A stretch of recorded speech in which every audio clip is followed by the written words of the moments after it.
उड़ीसा भारत का एकमात्र ऐसा राज्य है जहां पे चुनाव हारने वाला कम रो रहा था और जो चुनाव जीता था उसको ज्यादा दुख हो रहा था कि इस इंसान को हमने क्यों हरा। एकमात्र राज्य है भारत का। तो ये सब जगह लागू होता है और जनता जिसको काम करती है, पसंद करती है, उसको वोट देती है। उसका दूसरा उदाहरण महुआ जी का राज्य। एक पार्टी से दूसरी पार्टी में बड़ी तादाद में लोग शिफ्ट हो रहे हैं, ऐसा नहीं होता। अनलेस की बड़ी नाराजगी हो जाए किसी बात पे, नहीं होता। सामान्यतः लोग अगर सामान्य रूप से अच्छा प्रशासन मिल रहा है तो लोग चलती हुई गाड़ी को हिलाना पसंद नहीं करते।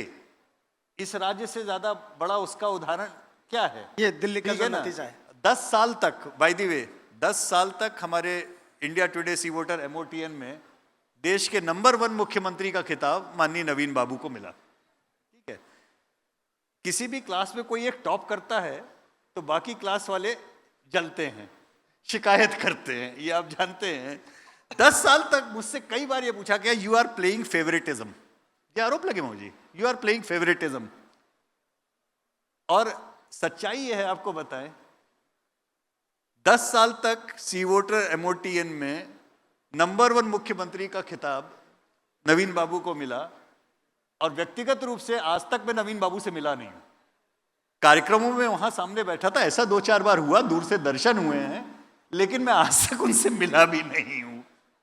तो ये बड़ी विचित्र स्थिति हो जाती है। लेकिन उड़ीसा के लोग अगर आपके अपने मुख्यमंत्री को सबसे ज्यादा इज्जत दे रहे हैं, देखिए पॉपुलैरिटी 2 तरीके से नापी जाती है। एक कि आपको कितने लोग पसंद करते हैं, और सवाल का दूसरा हिस्सा होता है आपको कितने लोग नापसंद करते हैं।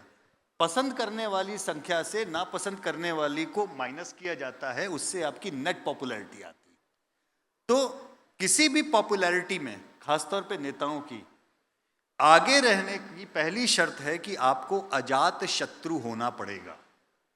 यानी आपके मित्र कितने हैं ये उतने महत्वपूर्ण नहीं है, आपके शत्रु कम से कम होने चाहिए। मतलब आपको जो वोट नहीं दे रहे हैं वो भी आपकी तारीफ करे, ऐसा आपका काम होना चाहिए।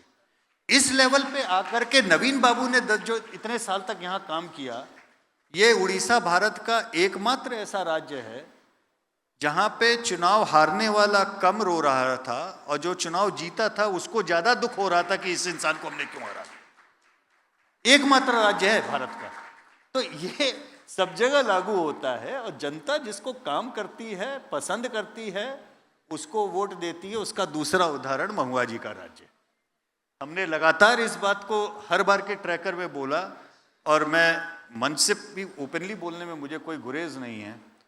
कई बार डायनेस्टी पॉलिटिक्स के ऊपर मुझसे कई डिबेट में सवाल पूछा गया और मेरा बहुत स्पष्ट मानना है, लोग डायनेस्टी के खिलाफ नहीं है। भाई डॉक्टर का बेटा डॉक्टर बनता है तो क्या इसलिए लोग दिखाना बंद कर देते हैं कि ये डॉक्टर का बेटा डॉक्टर है? नहीं। लेकिन जैसे एक खराब डॉक्टर के यहाँ लोग जाना बंद कर देते हैं भले ही उसका पिता बहुत अच्छा डॉक्टर हो, वैसे ही एक खराब नेता को लोग वोट देना बंद कर देते हैं भले ही उसका पिता कितना भी बड़ा अच्छा नेता हो। तो नवीन बाबू की ही लाइन पे हेमंत सोरेन को मैंने अक्सर एग्जाम्पल में दूसरा दिया है कि बड़े कम ऐसे नेता हुए हैं जिन्होंने अपने पिता की लेगेसी को 2 कदम आगे बढ़ाया है और ये बहुत कठिन काम है, बहुत कठिन।